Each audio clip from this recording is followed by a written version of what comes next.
Hey everyone, Tankenstein here. In this video, I've got your first look and test drive of the LOSAT, the Line of Sight Anti-Tank. This is a Rank 7 battle rating 10.3 ATGM carrier, essentially, though it does have special ATGMs. I'll go over that in just a minute. This is the top level tank reward for the crafting event 2023 in War Thunder. Now this thing is pretty damn special. It's based on a CCVL chassis, as you could see here, and you might be looking at this and saying, it's just an ATGM carrier. What does that matter? Oh, it matters. It matters a lot, because these aren't just any ATGMs. No, these are APFSDS carrying ATGMs. And the crazy thing about these, not only do they punch through more armor than any APFSDS in War Thunder currently, but they do so with near impunity. So what I mean by that is that up to 1,000 meters, they don't see a single millimeter of armor pen reduction. So that's because these are fueled by a rocket.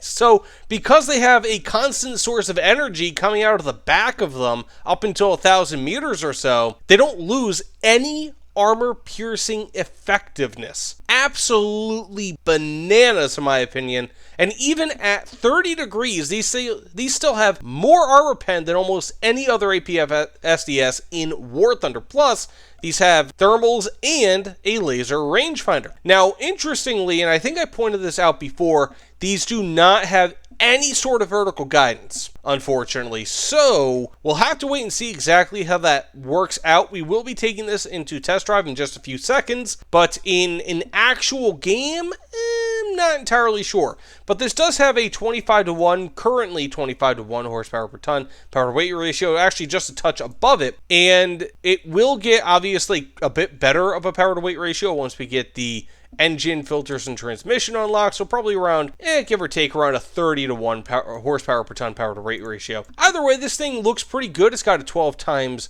optics for the gunner, which is nice. It's got a 3-man crew. Of course, again, this is based on the CCVL, so minimal armor. But that being said, enough of the jib-jab. Let's get into test drive, see exactly how this thing plays, because, wow, this thing is unique. Let's get into it. So, as mentioned before, it does only go horizontally, as you can see. Oh, wait a second. So this is going down a bit. Maybe that's just the aimer. I'm not entirely sure. Okay, so you can aim up and down to an extent, to an actually pretty decent extent. So that's pretty good. It does, it's got Gen 3 thermals? Not bad. Let's go ahead and fire off at that target over there. Now, it does have a laser rangefinder for whatever reason, maybe just to kind of tell you exactly how far it is. Let's go ahead and fire. Okay. Wow! Holy crap! I think these are the fastest ATGMs in game, mind you, by like 3 times, right? Like, the other fastest might be like 500 or 600 meters per second. These are over, what? 1,500 meters per second. So let's go ahead and try it on this. Instantly, you're basically firing just ATGMs with more force, or with APFSDS with more force.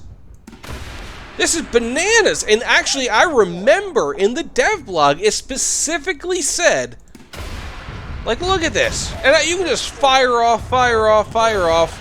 This is ridiculous. Target destroyed. Holy, and I still have 6 left. I remember in the dev blog, it said that, it would take a second for the engine to ignite, so anything like within really close range, like let's say around here, for example, wouldn't be able to be hit, right? Like it seems like it's igniting pretty much instantly. So this is pretty bananas. Let's go ahead and fire. Will the soft kill APDS, or the APS rather, stop it? No. It went right through the upper frontal plate of a T90A. And this is a 10.3 BR ATGM, mind you. And I also have a nice little HMG on top.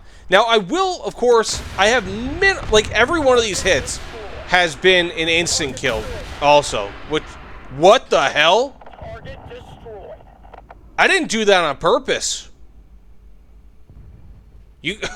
I was actually thinking that I was going to hit this guy, and then I was just shifting over to this, but I didn't hit this guy, and I shifted to this guy, and then he got killed. What? Let's go ahead and just test out one thing real quick. I want to go test out the maneuverability of these rockets. Okay, so I'm going to have to fire this thing kind of out of range. Okay, so it loses its thing pretty quickly. You know, I might try to fire. Can I actually fire at this? Nah. So I don't know if this is going to be effective outside of versus helicopters. Now, versus helicopters, I think it's going to be effective. But in general, we'll have to wait and see. It's just bonkers. Literally, every one of these has been a one-shot kill. Like, not even a question. Like, look at this. This is... Oh, okay, there we go. That's what Gaijin was talking about. Goes down a touch.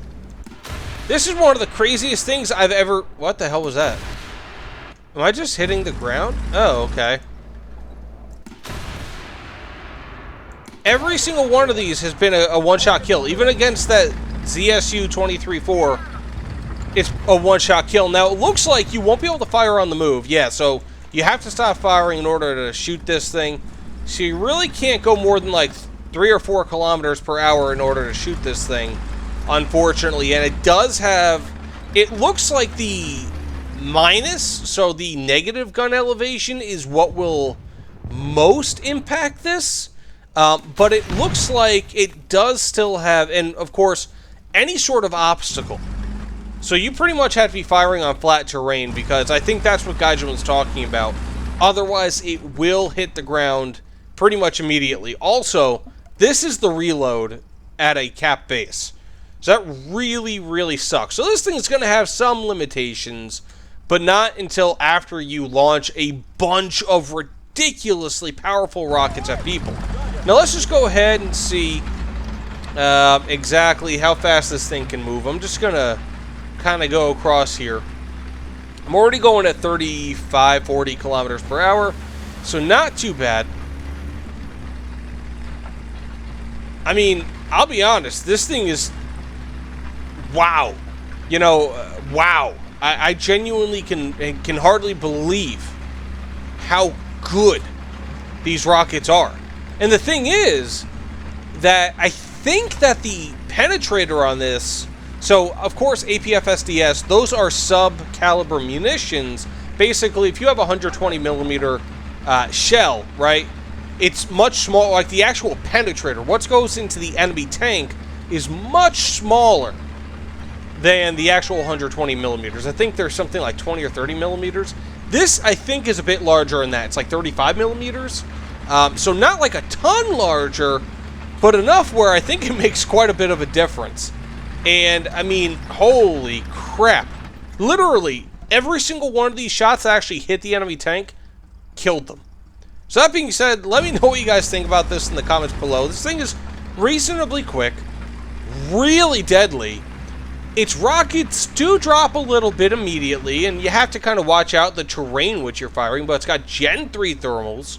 But either way, thanks so much for watching, and yeah, again, let me know what you guys think about this video, this vehicle rather, in the comments below. I will be doing one on the new Japanese plane as well, and then once gameplay is actually available, so, you know, when I can actually use these in a match, I'll be taking this out, of course, and also the F-100F. Probably not the Japanese plane, because I feel like you're only going to be able to see everything that you need in test drive rather than an actual match. Whereas the American, or the Chinese F-100F, you'll be able to see that much better in actual gameplay, whereas this you can kind of use in both test drive and gameplay. Either way, thanks so much. I'll see you all on the other side. Take care, everyone, and wow, LOSAT's real good.